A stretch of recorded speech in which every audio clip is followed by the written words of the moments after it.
What up, you guys? Slim here at SlimXTeampurplepanda, back with a new deck discussion. If people have just, tuned into my channel today, I've done a couple videos. I've done, some random card, updates. I did a big update video for me. Please watch that video. It even says please watching it, just so you guys can, keep up to date with everything. I'm gonna do one now on a deck that I used to be very familiar with. It was one of my favorites. But before I do, I'm gonna give my shout outs to my boys, Dueling Prodigy, CJ, and the boys. It's their deck basically. They run It's gonna be Gladiator Beast, you guys. They run the deck a lot more than I do. I haven't ran the deck probably in over a year. I do still know a lot about it. I've played it, and there's probably been my hardest matchup of the entire format. People are wondering, how did Gladiator Beast work? I mean, for a lot of people who don't know, this is why I'm making this video, just to give you a tutorial on how Gladiator Beasts work. I ran them back in the day when you ran 3 Bestiari, and I mean, I spent like $300 on the deck, so, the deck was expensive back then. Now it's not as expensive, but certain cards are.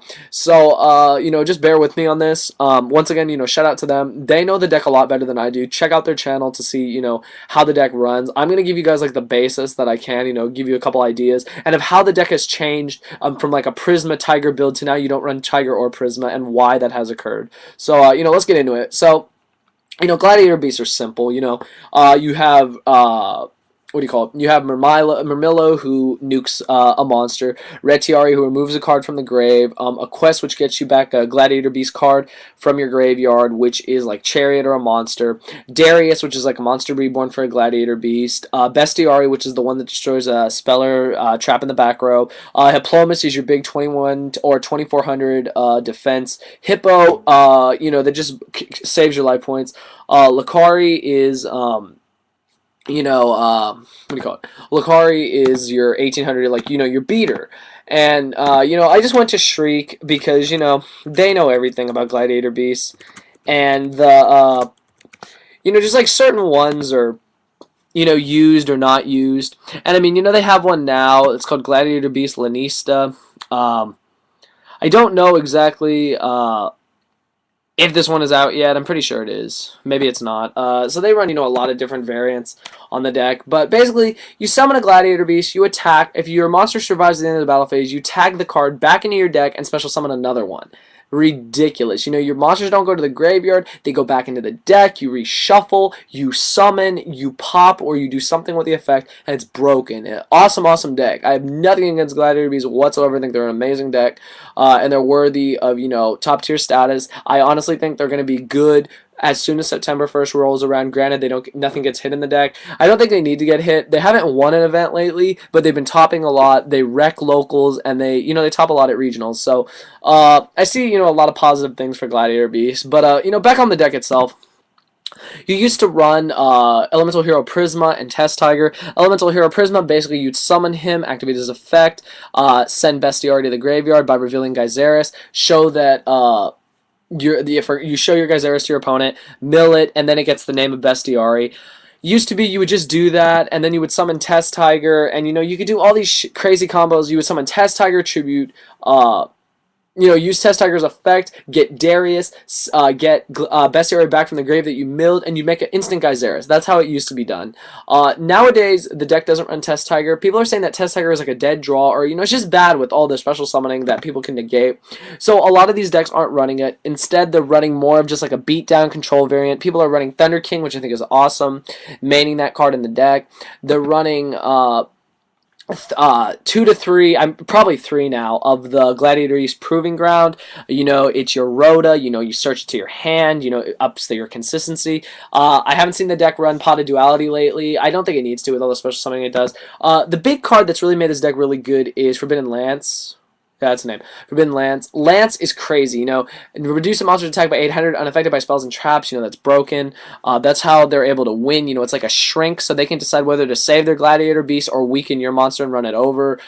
Quick play spell, really good, has, shut up in value. That's why the deck is so good. It's cards like that that make the deck really good. And the consistency is there. The monster count has gotten really low. It's like maybe 13 max. I don't know. Like I'm saying, I check up on Shriek every once in a while to see a good Gladiator Beast deck.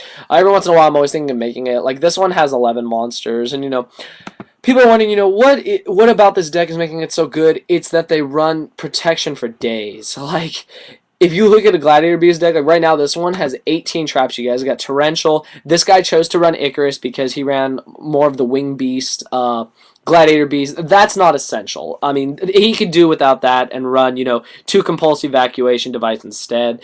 Ran Triple D Prison, of course, Mirror Force, Trap Stuns, Bottomless, Warnings, Judgment, the War Chariot, and the 7 Tools. All cards that are essential to protecting your Gladiator Beast. And that's what this deck does. The deck is very protected. You really take a lot of minuses trying to attack these little monsters. And, like, honestly, that's why the deck is so good. That's why I even have a hard time against them because, yes, I do have my effects like Spy, and if they go off and not get charioted, it's cool. But all they need to do is literally lance me or do something else, and, I mean, my monster gets weak, they run it over, and then they blow up my field or they do something. Gyzarus is broken, you guys. Like, nukes 2 cards on the field, goes back to the deck, you summon 2 Gladiator Beasts. I haven't seen a lot of Heraclinos lately. That was the big guy, big 3,000 attack point Hercules monster that, could negate a spell or trap by discarding a card. Rarely I see him, but when he does come out, he's kind of a bitch to get around. Really good card. People are running. I've seen people run Instant Fusion to special summon Esadari, the new level 5. It's a Nilla monster. It's just a regular fusion, no effect or anything. Just because you could easily make an instant Gyzarus with it. It's really good. Like a lot of these plays that I see people doing. Plus, it's 2,500. That's hard to get around. So I mean, this deck has so much potential and so many tapped like resource strategies, and I think that is what makes the deck so good. Like I said, CJ and the Dueling Prodigies, they know the deck a lot better than I do. I'm just mentioning what I know about the deck. But for people who didn't know, this is what this video is about. You summon a monster, it attacks, if it survives, you tag it out, you get another monster. You just keep doing that. Gladiator Beasts are very efficient because if there's a problem you're in, one of them can probably get you out of it. Enough multiple Gladiator Beast can get you out of it. Like I said, it's a really good archetype. Has tons of traps. You're gonna run a shit ton of traps to save your Gladiator Beast. So you want to open with a Gladiator Beast and like 3 or 4 traps. Set them in the back row. Your opponent's fucked. There's no heavy storm. Negate shit. Negate summons, and you basically win. The deck's really good. Like I said, your Lakari becomes a 21 when it tags back out. A Quest gets you back your Chariots. Darius gets you back your Bestiar to make Gyzarus. Not Lucari. Retiari, remove shit, remove the frog, remove the dandelion, whatever it is you don't want to be in the graveyard. They do everything, you guys. The only one I don't think that's out that does anything that's actually good is remove a card from the opponent's hand. There is one that does that, but it's really bad. I'm not even going to mention it, but if they did that, I think Gladiator Beast would just be amazing because they just, they have answers to everything. They're they're really one of the hardest decks out there to beat. You can side a lot of cards to stop them, like their weakness is, Skill Drain and Oppression, that's how you beat them like with ease. Cyber Dragon runs them over. Thunder King hurts them from adding stuff to their hand. What else that I've heard that hurts them a lot? That trap card Swallow Flip, that negates them. Just stuff like that. So, I mean, you just have to know how to side against them. I see a lot of potential for this deck in the upcoming format as long as they don't get hit by the list. The only thing I could ever see possibly getting hit is Chariot, which is just dumb. I mean, whatever. I'm not even going to get into it. Konami's so dumb. I don't even want to get into it with them. But, yeah, you guys, that's what I honestly think. I think that Gladiator Beasts have a lot of potential, and, a lot of people don't give them enough credit, but they are winning a lot of regionals, a lot of not nationals, a lot of locals, and you'll see them more at locals than anything. Like I said, I'm going to my locals this weekend. I already know there's going to be Gladiator Beasts there, so, I mean, I got to fine-tune my side deck and my main deck just, to stand a chance. But that's what I honestly think, you guys. Gladiator Beasts are amazing. Once again, check out my boys, the Dueling Prodigies, to learn more about them, how they play, and why they run the way they run. I've done the best I can at how to explain the deck to people. Once again, I hope this helps. This is all I could honestly come up with on Gladiator Beast. I'm glad that, it got requested to me that I do Gladiator Beast. So, enjoy the profile, you guys. This is the best I can do off the top of my head with the deck. It's a really good deck. You want to check out good builds of the deck, go to Shriek OCG. That will tell you everything you need to know on how to run a really efficient deck. Price-wise, I don't think they're that expensive. I could be wrong, like I said, you run the deck, comment below, let me know what you think about the deck, how it runs for you. Do you have any, secret techs that work for you? Do you run Test Tiger or not? Do you still run Prisma or not, all that good stuff. So that's all I gotta say, you guys. Gladiator Beasts are an awesome deck. They're definitely gonna be in the top tier next format as long as they don't get hit. Have a lot of potential, and they might just start winning everything again. So we'll see what happens. That's all I gotta say, you guys. Really good deck type, really good suggestions. Please continue to rate, comment, subscribe, and thank you for watching.